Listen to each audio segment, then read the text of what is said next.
दोस्तों नमस्कार। आपके अपने चैनल घटना चक्र नॉलेज पर आप सभी लोगों का बहुत बहुत स्वागत है। तो आज हम फिर से लेकर उपस्थित हैं आपके सामने 50 महत्वपूर्ण क्वेश्चन भारतीय संविधान के, जो घटना चक्र पूर्वावलोकन की बुक द्वारा लिए गए हैं। तो यह क्वेश्चन आने वाली सभी परीक्षाओं के लिए बहुत ही महत्वपूर्ण साबित होंगे, क्योंकि जहाँ भी संविधान पूछा जाता है या जिस एग्ज़ाम में संविधान पूछा जाता है तो उससे क्वेश्चन प्रत्येक एग्ज़ाम में बनते ही हैं। तो देखते हैं, और आज का टॉपिक है हमारा लोकसभा या संसद का एक पार्ट है लोकसभा। देखते हैं, इससे संबंधित थोड़ी सी और बातों को जानेंगे हम। भारत में लोकसभा का अध्यक्ष लोकसभा सदस्यों से ही चयनित किया जाता है, यानी कि जो लोकसभा का सदस्य होता है वह लोकसभा सदस्यों से ही चयनित किया जाता है। और लोकसभा के पहले अध्यक्ष कौन थे? जीवी मावलंकर। और पूछा जाए यदि लोकसभा की पहली महिला अध्यक्ष कौन थी, तो क्वेश्चन हमारा बनता है मीरा कुमार।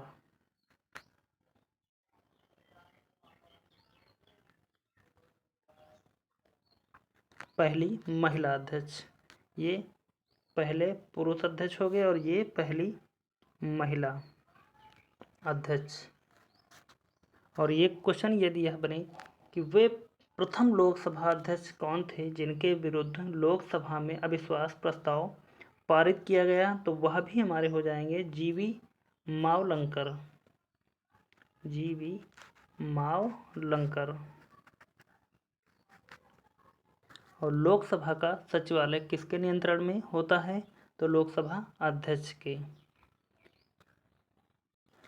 धन विधेयक संसद के किस सदन में पुनर्स्थापित किया जाता है? तो यह भी हो जाएगा हमारा सिर्फ लोकसभा में। कुछ महत्वपूर्ण तथ्य हैं जो हम लोकसभा से संबंधित जो हमारे। और लोकसभा में 2 आंग्ल भारतीय सदस्य कौन मनोनीत करता है? तो हो जाएगा भारत का वह राष्ट्रपति करता है। राष्ट्रपति करता है, क्योंकि यहाँ पर लोकसभा का आसन दिया होता है, तो वह टिक ना लगाएं। और अगर इसकी बात की जाए तो 104वें संविधान संशोधन अधिनियम 2019 के द्वारा आंग्ल भारतीय समुदाय से संबंधित व्यवस्था को निर्धारित तिथि 25 जनवरी 2020 से आगे तक नहीं बढ़ाया गया, यानी कि समाप्त कर दिया गया है। लोकसभा सदस्य की, यानी कि निर्वाचित होने की, लोकसभा सदस्य के चुनाव में निर्वाचित होने के लिए किसी व्यक्ति की न्यूनतम आयु कितनी निर्धारित की गई? तो हो जाएगी हमारी 25 वर्ष। अगले पेज पर यहाँ पर देखते हैं, लोकसभा की सीटें सबसे ज़्यादा किसके पास हैं? तो यूपी के पास में। उत्तर प्रदेश के बाद में लोकसभा की सीटें सब सर्वाधिक किसके पास हैं? तो हो जाएगी हमारी 48, महाराष्ट्र। और क्षेत्रफल की दृष्टि से सबसे बड़ा लोकसभा निर्वाचित क्षेत्र कौन सा हो जाएगा? तो यह हो जाएगा हमारा लद्दाख, सबसे बड़ा क्षेत्र। और परिसीमन के पश्चात उत्तर प्रदेश में मतदाताओं की संख्या की दृष्टि से सबसे बड़ा लोकसभा क्षेत्र कौन सा होता है हमारा? तो यूपी का हमारा कौन सा डिस्ट्रिक्ट? उन्नाव। जो लोग उन्नाव में रहते होंगे उनको पता होगा। और लोकसभा का पहला आम चुनाव कब हुआ था? यह क्वेश्चन अगर बनता है तो आप यहाँ पर 1951 से 1952 के मध्य हुआ था। देखते हैं अगले पेज पर, क्वेश्चन यदि बनता है कि लोकसभा अध्यक्ष या स्पीकर अपने निर्णायक मत कब प्रयोग करता है? तो किसी विधेयक या प्रस्ताव के पक्ष में विपक्ष में बराबर मत होने की स्थिति में, यानी कि पक्ष और विपक्ष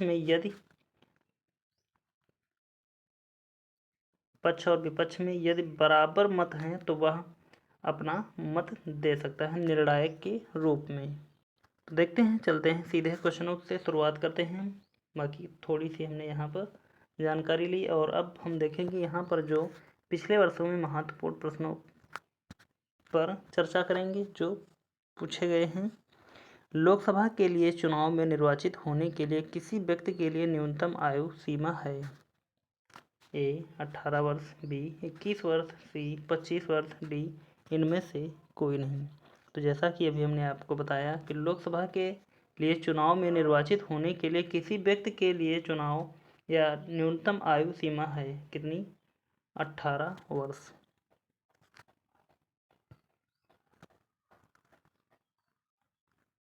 व्याख्या देखते हैं इसकी हैं। संविधान के अनुच्छेद 84 ख के अनुसार लोकसभा में निर्वाचित होने के लिए न्यूनतम आयु सीमा 25 वर्ष है तथा राज्यसभा में निर्वाचित होने के लिए न्यूनतम आयु सीमा 30 वर्ष है। अगला क्वेश्चन है, संसद सदस्य बनने हेतु न्यूनतम उम्र क्या है? ए 18 वर्ष, बी 21 वर्ष, सी 25 वर्ष, डी 30 वर्ष, ई इनमें से कोई नहीं। यानी कि लोकसभा की बात करें तो यह 25 लोकसभा हो जाएगी 25 वर्ष। राज्यसभा की बात करें तो यह हो जाएगी 30 वर्ष। और संसद में कौन कौन से आते हैं? संसद में लोकसभा, राज्यसभा और राष्ट्रपति होते हैं। तो यहाँ पर संसद सदस्य यानी कि आप लोकसभा में हैं तब भी संसद सदस्य हैं, राज्यसभा में हैं तब भी संसद के सदस्य हैं। और राष्ट्रपति की तो आपको पता ही है कि राष्ट्रपति की न्यूनतम आयु कितनी है राष्ट्रपति बनने के लिए? तो 35 वर्ष। यानी कि ये राष्ट्रपति वाला ऑप्शन हो नहीं सकता है। यहाँ पर न्यूनतम पूछा जा रहा है तो आपको इस प्रकार भी आप यहाँ पर एलिमिनेट करके इसका उत्तर लगा सकते हैं। अगला क्वेश्चन देखते हैं, लोकसभा का सदस्य चुने जाने के लिए एक व्यक्ति को किस आयु से कम नहीं होना चाहिए? तो यहाँ पर सीधे हम लगाएंगे इसके सही उत्तर को, जो प्रश्न रिपीट हो रहा है बार बार, सी वाला राइट आंसर हो जाएगा। अगला क्वेश्चन देखते हैं, लोकसभा के लिए निर्वाचित या निर्वाचन के बारे में निम्नलिखित में से कौन सा कथन सही नहीं है?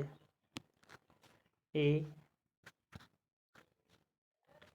निर्वाचन वयस्क मताधिकार के आधार पर होता है, बी निर्वाचनों का संचालन निर्वाचन आयोग करता है, सी निर्वाचनों के लिए मतदाताओं की सूची को राष्ट्रपति के निर्देशन और नियंत्रण में तैयार किया जाता है, डी निर्वाचन आयोग के अनुरोध पर राष्ट्रपति निर्वाचन आयोग को उसके कार्यों के निर्वहन के लिए आवश्यक कर्मचारी वृंद उपलब्ध कराते हैं। इन चारों ऑप्शनों में से यदि इसका राइट आंसर देखा जाए कि लोकसभा के निर्वाचन के बारे में लिखने में कौन सा कथन सही नहीं है, तो हमारा राइट आंसर होगा सी, यह सही नहीं है। बाकी यह तीनों सही हैं। आगे बढ़ते हैं और देखेंगे यहाँ पर इसकी व्याख्या को। भारत में संसद और प्रत्येक राज्य के विधानमंडल के लिए कराए जाने वाले सभी निर्वाचनों तथा राष्ट्रपति और उपराष्ट्रपति के पदों के लिए मतदाता सूची को तैयार कराने का कार्य केंद्रीय निर्वाचन आयोग के निर्देशन और नियंत्रण में किया जाता है। अनुच्छेद 324(1) यानी कि अन्य प्रश्नगत कथन सही हैं। अगला क्वेश्चन है, लोकसभा के निर्वाचन के लिए नामांकन पत्र।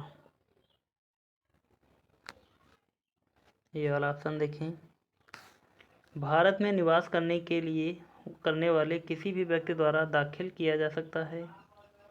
नंबर बी, जिस निर्वाचन क्षेत्र में निर्वाचन लड़ा जाना है वहाँ के किसी निवासी द्वारा दाखिल किया जा सकता है। सी, भारत के किसी नागरिक द्वारा जिसका नाम किसी निर्वाचन क्षेत्र के मतदाता सूची में है दाखिल किया जा सकता है। डी, भारत के किसी भी नागरिक द्वारा दाखिल किया जा सकता है। तो इन चारों ऑप्शनों में से इसका राइट आंसर देखें तो हो जाएगा हमारा सी, भारत के किसी नागरिक द्वारा जिसका नाम किसी निर्वाचन क्षेत्र की मतदाता सूची में दाखिल किया जा सकता है। तो यहाँ पर सबसे इम्पोर्टेंट क्या है, भारत का नागरिक हो जिसका निर्वाचन क्षेत्र की सूची में नाम हो, वह दाखिल कर सकता है। अगला क्वेश्चन देखते हैं, लोकसभा में राज्यों को किस आधार पर सीटें आवंटित होती हैं? ए जनसंख्या, बी क्षेत्रफल, सी गरीबी, डी भाषा। चारों ऑप्शनों में से इसका राइट आंसर होगा लोकसभा में राज्यों को जनसंख्या के आधार पर सीटें आवंटित की जाती हैं।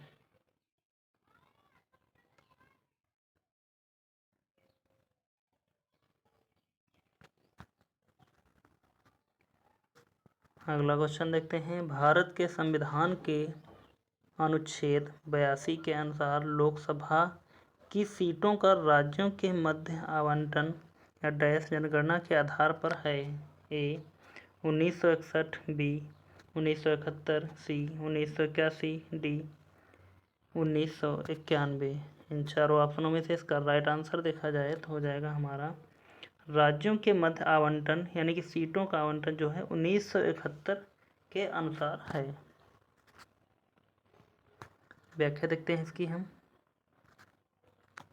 संविधान के अनुच्छेद 81 एवं अनुच्छेद 82 के अनुसार लोकसभा की सीटों का राज्यों के मध्य आवंटन 1971 की जनगणना के आधार पर यह व्यवस्था पहले वर्ष 2000 तक के लिए थी, परंतु 84वें संविधान संशोधन अधिनियम 2001 द्वारा इसे 2026 के पश्चात की गई पहली जनगणना की सुसंगत आंकड़े प्रकाशित होने तक संशोधित न किए जाने का प्रावधान किया गया।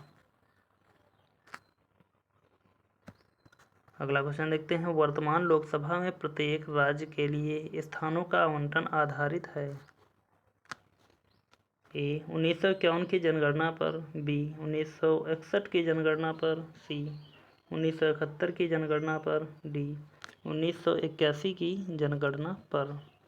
चार ऑप्शन दिए गए हैं और चारों ऑप्शनों में से इसका राइट आंसर देखें तो हो जाएगा हमारा सी 1971 की जनगणना पर। अगला क्वेश्चन दिया गया है। लोकसभा में राज्यवार सीटों का आवंटन वर्ष 1971 की जनगणना पर आधारित है। यह निर्धारण किस वर्ष तक यथावत रहेगा? ए 2031, बी 2026, सी 2021, डी 2011। चार ऑप्शन दिए गए हैं। चारों ऑप्शनों में से इसका राइट आंसर देखें तो हो जाएगा हमारा ए 2031।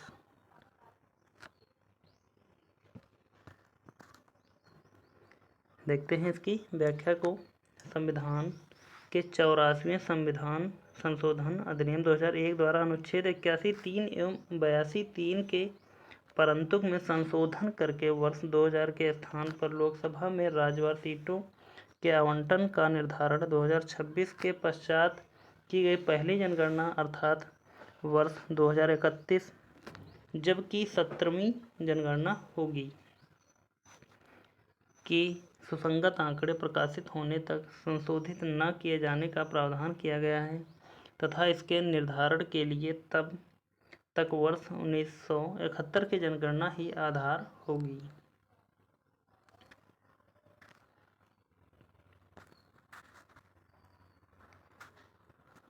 अगला क्वेश्चन है। 84वें संशोधन अधिनियम द्वारा लोकसभा की कुल सदस्य सीटों की संख्या का निर्धारण 1971 की जनगणना के आधार पर कर दिया गया है। ये तब तक बदली नहीं जाएगी जब तक एक वर्ष विशेष के बाद पहली जनगणना नहीं होगी। यह वर्ष विशेष है। चार ऑप्शन दिए गए। ए 2010, बी 2015, सी 2021, डी 2026। चार ऑप्शन दिए गए और चारों ऑप्शनों में से इसका राइट आंसर हो जाएगा हमारा डी 2026। भारत के संविधान में निर्धारित की गई लोकसभा में सदस्यों की अधिकतम संख्या हो सकती है। ए 547, बी 545, सी 552, डी इनमें से कोई नहीं। चार ऑप्शन दिए गए हैं और चारों ऑप्शनों में से इसका राइट आंसर देखा जाए तो हो जाएगा हमारा डी इनमें से कोई नहीं। व्याख्या देखते हैं इसकी हम। लोकसभा के सदस्य जनता द्वारा प्रत्यक्ष निर्वाचन से चुने जाते हैं। इसके सदस्यों की अधिकतम संख्या 552 यानी कि 530 राज्यों प्लस 20 संघ राज्यों प्लस 2 एंग्लो इंडियन समुदाय से हो सकती थी। अनुच्छेद 81, 331, 104वें संविधान संशोधन अधिनियम 2019 द्वारा लोकसभा एवं राज्य विधानसभाओं में आंग्ल भारतीय समुदाय के प्रतिनिधित्व के लिए सदस्यों को नामित करने की व्यवस्था को आगे न बढ़ाते हुए निष्प्रभावी कर दिया गया है और तदनुसार अब लोकसभा के सदस्यों की अधिकतम संख्या 550 हो सकती है। अगला क्वेश्चन है, निम्न संवैधानिक संशोधन में से कौन से राज्य से निर्वाचित होने वाले लोकसभा के सदस्यों की संख्या में वृद्धि करने से संबंधित है? ए, छठा और 22वां, बी, 12वां और तथा 38वां, सी, 7वां तथा 31वां, डी, 11वां तथा 42वां। 4 ऑप्शन दिए गए हैं और चारों ऑप्शनों में से इसका राइट आंसर हो जाएगा हमारा सी, 7वां तथा 31वां। संविधान के किस संशोधन ने लोकसभा के सदस्यों की संख्या 525 से बढ़ाकर 545 कर दी? ए, 31वें संशोधन ने, बी, 35वें संशोधन ने, सी, 42वें संशोधन ने, डी, 45वें संशोधन ने। चारों ऑप्शनों में से इसका राइट आंसर देखा जाए तो हो जाएगा हमारा ए, 31वें संविधान संशोधन ने। व्याख्या देखते हैं इसकी हम। 31वें संविधान संशोधन अधिनियम 1973 द्वारा लोकसभा में राज्यों के प्रतिनिधित्व की अधिकतम संख्या 500 से बढ़ाकर 525 तथा केंद्र शासित प्रदेशों की अधिकतम संख्या 25 से घटाकर 20 की गई। अनुच्छेद 81 में संशोधन द्वारा इस प्रकार लोकसभा में कुल निर्वाचित सदस्यों की अधिकतम संख्या 525 से बढ़कर 545 की गई। ज्ञातव्य है कि वर्तमान में लोकसभा की अधिकतम निर्वाचित सदस्य संख्या 550 हो सकती है, जिसमें 530 से अनधिक सदस्य राज्यों से तथा 20 से अनधिक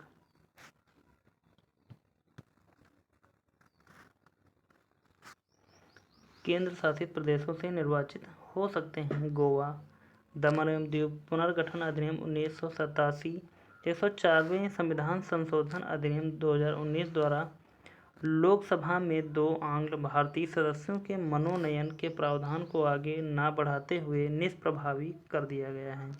वर्तमान में 543 लोकसभा निर्वाचन क्षेत्रों में 524 निर्वाचन क्षेत्र राज्यों के, जबकि शेष 19 निर्वाचन क्षेत्र केंद्र शासित प्रदेशों के दिल्ली 7, अंडमान निकोबार 1, दादरा और नगर हवेली तथा दमन एवं दीव 2, लक्षद्वीप 1, पुडुचेरी 1, चंडीगढ़ 1, जम्मू कश्मीर 5, लद्दाख 1। इस प्रकार है। आगे बढ़ते हैं। अगला क्वेश्चन, लोकसभा में सदस्यों की जो अधिकतम संख्या निर्धारित की गई है वह है ए, 540, बी, 545, सी, 550, डी, 555। तो इसका राइट आंसर हो जाएगा हमारा सी, 555। लोकसभा की वर्तमान सदस्य संख्या क्या है? 4 ऑप्शन है। ए, 541, बी, 543, सी, 444, डी, 545। चारों ऑप्शनों में से इसका राइट आंसर हो जाएगा हमारा 543।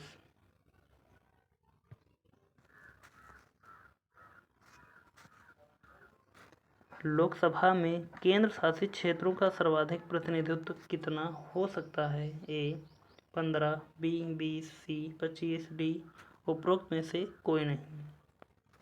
चारों ऑप्शनों में से इसका राइट आंसर हो जाएगा हमारा 20, बी वाला राइट आंसर होगा।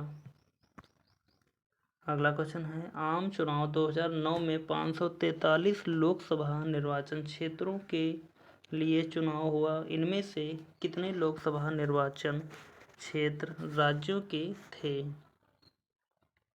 ए, 525, बी, 528, सी, 530, डी, 532। चारों ऑप्शनों में से इसका राइट आंसर देखें तो हो जाएगा हमारा सी, 530।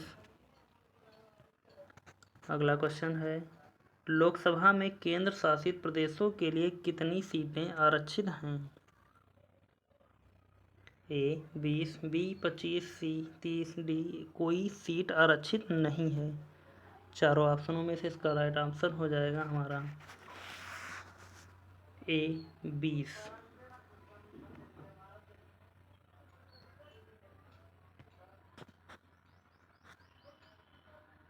यह तो अभी हमने देखा था एक बार इसका सलूशन। आगे बढ़ते हैं। अगला क्वेश्चन है, भारतीय संविधान के किस अनुच्छेद के अंतर्गत लोकसभा में अनुसूचित जातियों के आरक्षण का प्रावधान किया गया है?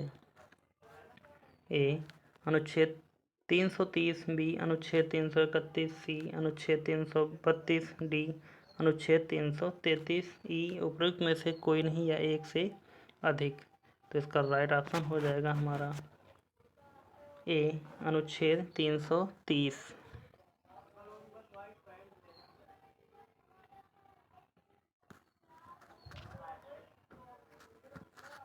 अगला क्वेश्चन है, निम्नलिखित राज्यों में अनुसूचित जनजातियों के लिए लोकसभा में स्थान आरक्षित नहीं है? ए केरल तथा तमिलनाडु, बी कर्नाटक तथा केरल, सी तमिलनाडु तथा कर्नाटक, डी उपर्युक्त में से कोई नहीं। 4 ऑप्शन दिए गए हैं और चारों ऑप्शनों में से इसका राइट ऑप्शन देखें तो हो जाएगा हमारा ए केरल तथा तमिलनाडु। व्याख्या देखते हैं इसकी हम। लोकसभा में संविधान के अनुच्छेद 330 के तहत अनुसूचित जातियों और अनुसूचित जनजातियों के लिए आरक्षण का प्रावधान है। वर्तमान में लोकसभा में कुल 84 सीटें हैं अनुसूचित जातियों के लिए तथा 47 सीटें अनुसूचित जनजातियों के लिए आरक्षित हैं।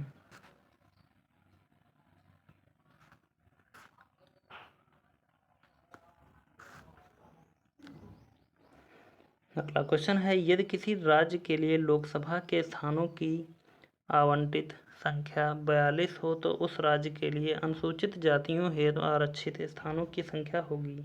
ए 21, बी 14, सी 7, डी 6। 4 ऑप्शन दिए गए हैं और चारों ऑप्शनों में से इसका राइट ऑप्शन हो जाएगा, राइट आंसर हो जाएगा हमारा यहाँ पर। चारों ऑप्शनों में से तो गलत हैं, लेकिन यहाँ पर राइट ऑप्शन जो होगा हमारा 4 और 3 होंगी। यह ई वाला ऑप्शन आप अपनी तरफ से ऐड कर सकते हैं। यहाँ पर आप लिख लें ई, तो इसमें 4, 3 दोनों होंगी।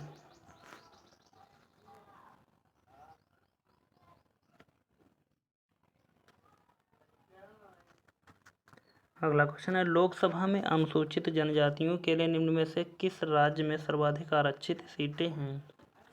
ए बिहार, बी उत्तर प्रदेश, सी मध्य प्रदेश, डी गुजरात।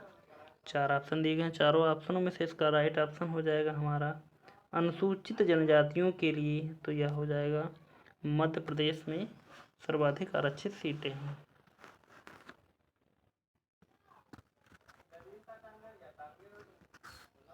व्याख्या दी गई है, वर्ष 2008 के परिसीमन के बाद देश के सभी राज्यों में लोकसभा में अनुसूचित जनजातियों के लिए सर्वाधिक आरक्षित सीटें मध्य प्रदेश में 6 हैं। उत्तर प्रदेश में बिहार में ऐसी सीटों की संख्या 0 है, जबकि गुजरात में ऐसी सीटें 4 हैं।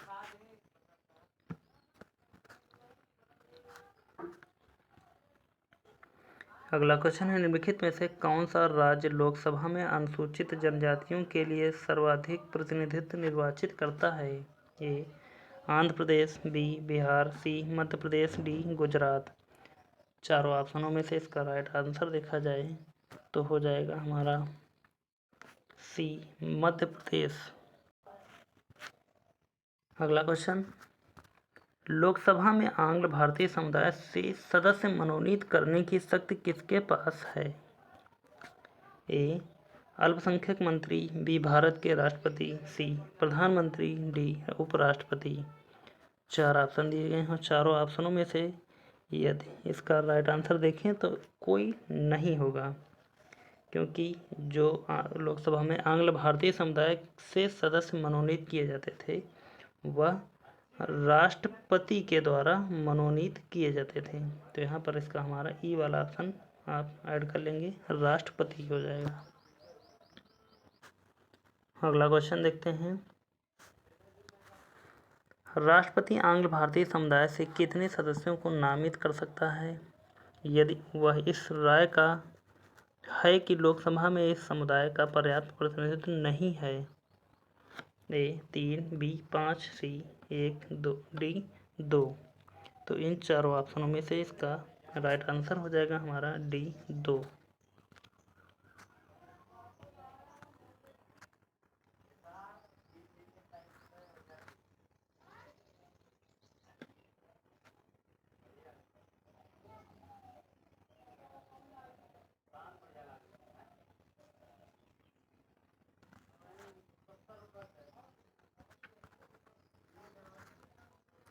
अगला क्वेश्चन देखते हैं। लोकसभा को कार्यकाल पूरा होने के पहले भंग किया जा सकता है?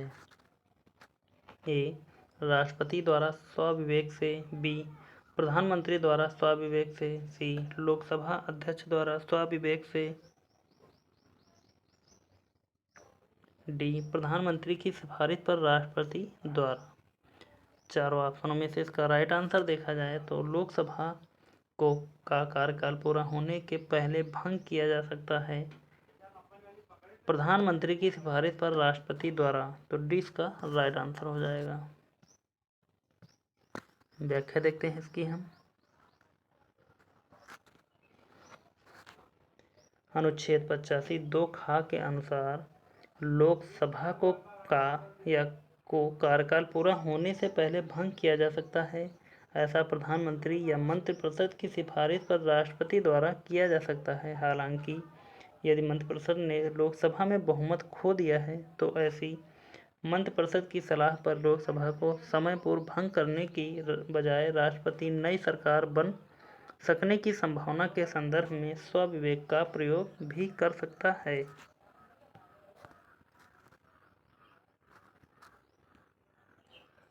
अगला क्वेश्चन दिया गया है। लोकसभा को उसके कार्यकाल की समाप्ति के पूर्व ही भंग किया जा सकता है। किसके द्वारा? ए राष्ट्रपति द्वारा उसके इच्छानुसार, बी अध्यक्ष स्पीकर द्वारा, सी राष्ट्रपति द्वारा मंत्रिपरिषद की सलाह पर, डी राष्ट्रपति द्वारा अध्यक्ष की सलाह पर।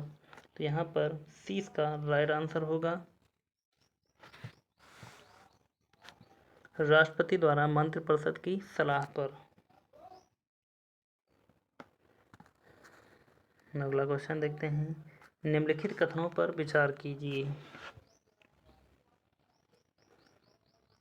और उपरोक्त कथनों में से कौन सा सही है यह हमको बताना है। तो देखते हैं। 3 कथन दिए गए हैं और इसका सही उत्तर बताना कि कौन कौन से सही हैं। तो पहला दिया गया, भारत का राष्ट्रपति ऐसे स्थान पर जिसे वह ठीक समझे संसद का सत्र आहूत कर सकता है। तो एक तो हमारा बिल्कुल राइट होगा। नंबर 2 देखते हैं। भारत का संविधान 1 वर्ष में संसद के 3 सत्रों का प्रावधान करता है, किंतु सभी 3 सत्रों का चलाया जाना अनिवार्य नहीं है। तो यह गलत है, बिल्कुल नंबर 2 हमारा गलत हो जाएगा। तो यह 2 ऑप्शन तो पहले ही कट जाएंगे, बचे 2 हमारे पास। तीसरा चेक कर लेते हैं। 1 वर्ष में 3 दिनों की कोई न्यूनतम संख्या निर्धारित नहीं है जब संसद का चलना आवश्यक हो, यानी कि तीसरा भी हमारा सही है। तो सी वाला ऑप्शन होगा 1 और 3। अगला क्वेश्चन देखते हैं। लोकसभा की बैठक समाप्त की जा सकती है। ए स्थगन द्वारा, बी सत्रावसान द्वारा, सी विघटन द्वारा, डी उपर्युक्त सभी के द्वारा। 4 ऑप्शन दिए गए हैं। चारों ऑप्शनों में से इसका राइट आंसर हो जाएगा हमारा डी उपर्युक्त सभी के द्वारा। व्याख्या देखेंगे यहाँ पर इसकी हम। लोकसभा की बैठक स्थगन, सत्रावसान तथा विघटन द्वारा समाप्त की जा सकती है। स्थगन लोकसभा अध्यक्ष करता है, जबकि सत्रावसान अनुच्छेद 82(2) के अनुसार और विघटन अनुच्छेद 85(2) ख के अनुसार राष्ट्रपति करता है।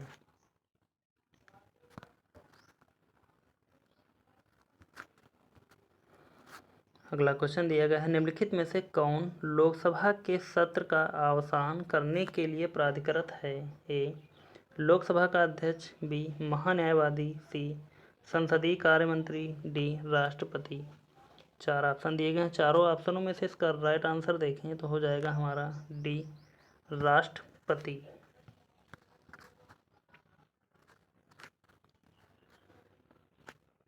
अगला क्वेश्चन दिया गया है, लोकसभा का कार्यकाल ए, किसी भी परिस्थिति में नहीं बढ़ाया जा सकता है, बी, एक बार में 6 महीने तक के लिए बढ़ाया जा सकता है, सी, आपातकाल की घोषणा के दौरान एक बार में 1 वर्ष तक के लिए बढ़ाया जा सकता है, डी, आपातकाल की घोषणा के दौरान एक बार में 2 वर्ष तक के लिए बढ़ाया जा सकता है।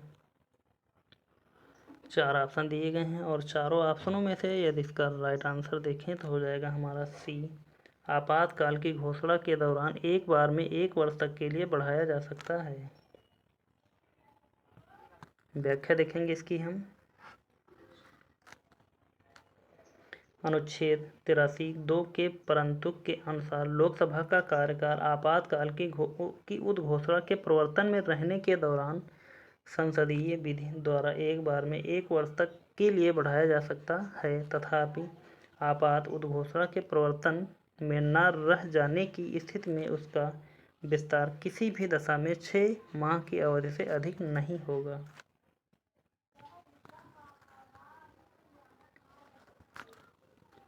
अगला क्वेश्चन है हमारा, लोकसभा के कम से कम कितने सत्र बुलाए जाते हैं?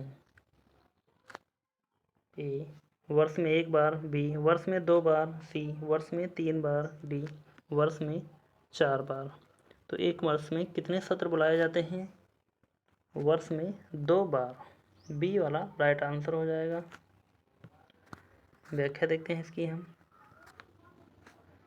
अनुच्छेद 85(1) के अनुसार लोकसभा के एक सत्र की अंतिम बैठक और आगामी सत्र की प्रथम बैठक के बीच 6 माह से अधिक का अंतर नहीं होगा। इस प्रकार लोकसभा के कम से कम वर्ष में 2 बार सत्र बुलाए जाते हैं। अगला क्वेश्चन देखते हैं, लोकसभा का कोरम कुल सदस्य संख्या का कितना होता है? ए, 1/3, बी, 1/5, सी, 1/11, डी, 1/10। 4 ऑप्शन दिए गए हैं और चारों ऑप्शनों में से इसका राइट आंसर हो जाएगा हमारा डी, 1/10। व्याख्या देखेंगे यहाँ पर इसकी हम। अनुच्छेद 103 के अनुसार लोकसभा या राज्यसभा का कोरम गणपूर्ति यानी कि कुल सदस्य संख्या 1/10 भाग होता है। मुख्य विपक्षी दल की मान्यता हेतु भी यही सदस्य संख्या आवश्यक है। लोकसभा का अधिवेशन गठित करने हेतु गणपति या गणपूर्ति कोरम कितनी है? ए, सदन के सदस्यों की कुल संख्या का 6वां भाग, बी, सदन के सदस्यों की कुल संख्या का 10वां भाग। 4 ऑप्शन है और चारों ऑप्शनों में से इसका राइट आंसर देखें तो हो जाएगा हमारा 37 नंबर का बी, सदन के सदस्यों की कुल संख्या का 10वां भाग।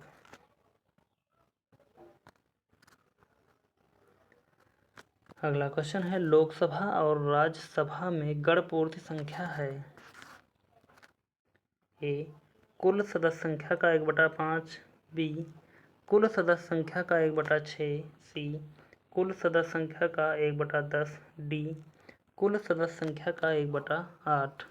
4 ऑप्शन है और चारों ऑप्शनों में से इसका राइट आंसर देखें तो हो जाएगा हमारा सी, कुल सदस्य संख्या का 1/10। अगला क्वेश्चन है हमारा, कौन सा राज्य सबसे अधिक प्रतिनिधि लोकसभा में भेजता है? ए, बिहार, बी, मध्य प्रदेश, सी, पश्चिम बंगाल, डी, उत्तर प्रदेश। 4 ऑप्शन दिए गए हैं और चारों ऑप्शनों में से इसका राइट आंसर हो जाएगा हमारा डी, उत्तर प्रदेश सबसे अधिक प्रतिनिधित्व लोकसभा में भेजता है।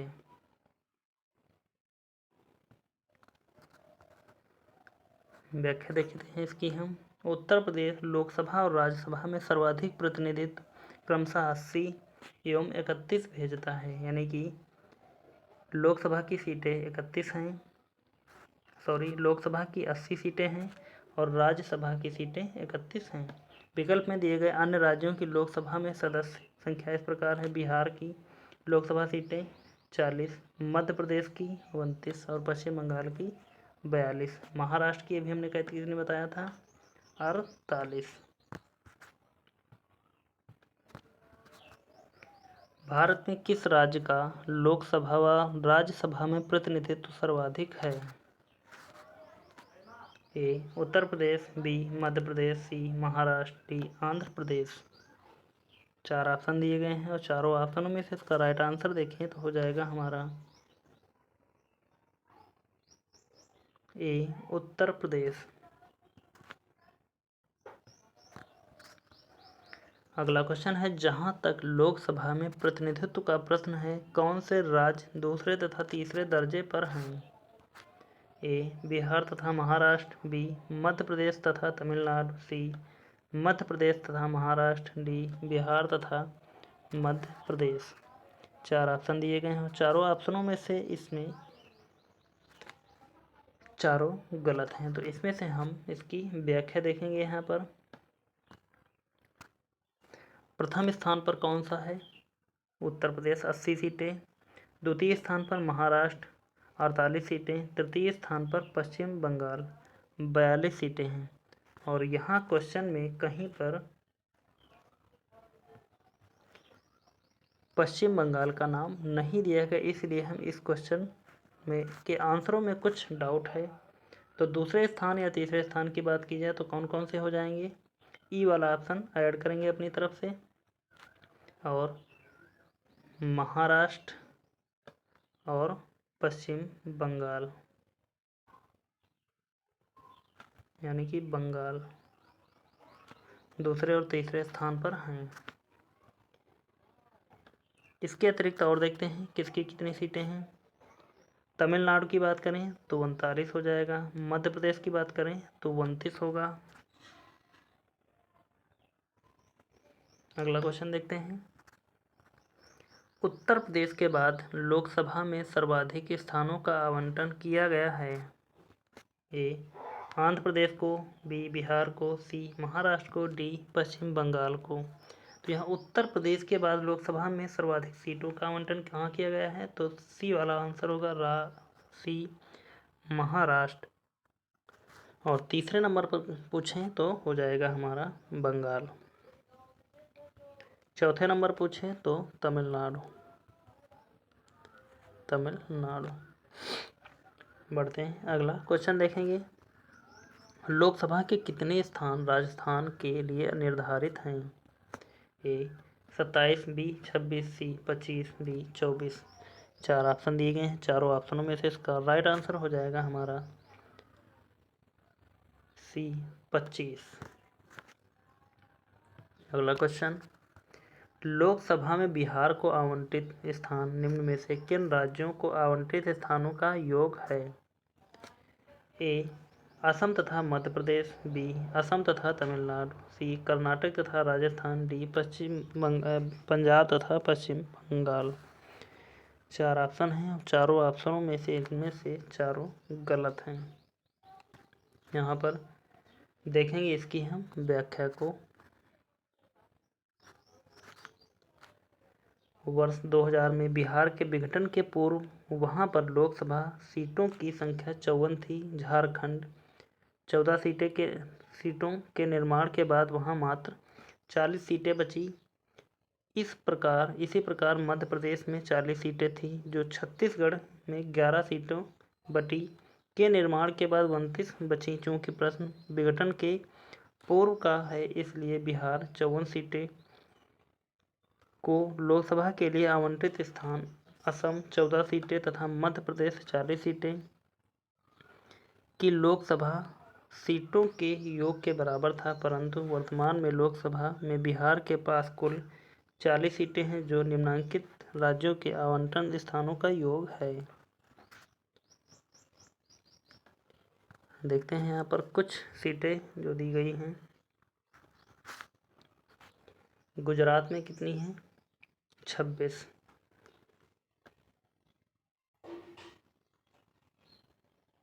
सॉरी, इनका योग करके दिया गया है। गुजरात प्लस असम यानी कि 26 और 14 40 हो जाएगा।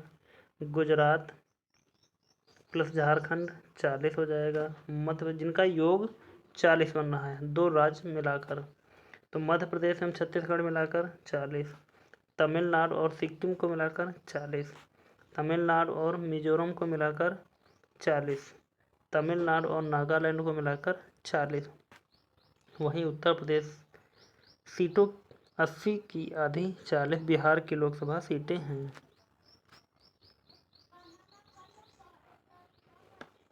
यहाँ पर देखते हैं,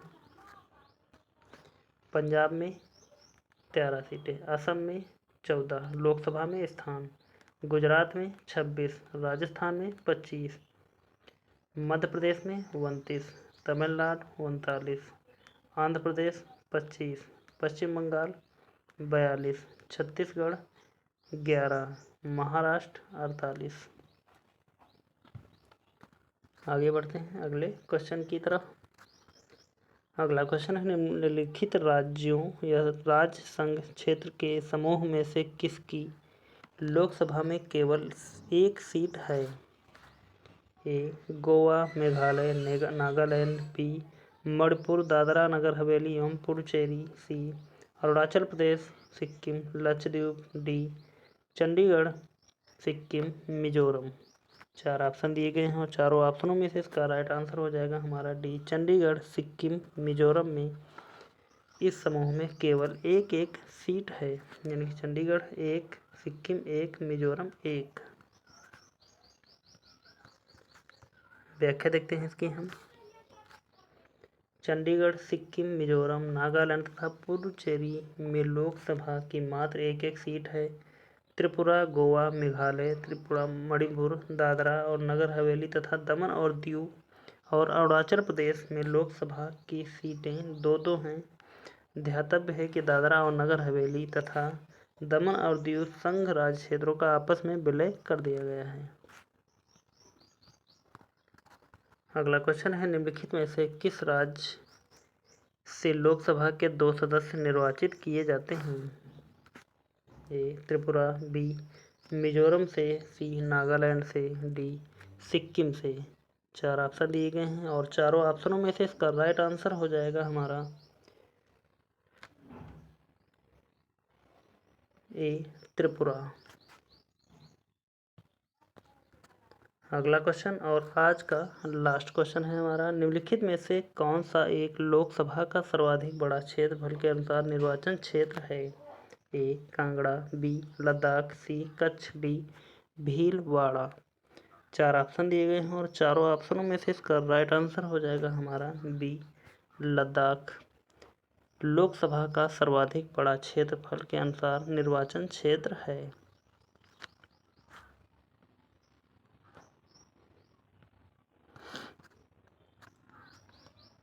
तो आज की क्लास यहीं पर कंप्लीट होती है। आपको यह क्लास कैसी लगी आप हमें कमेंट में कमेंट करके ज़रूर बताएं।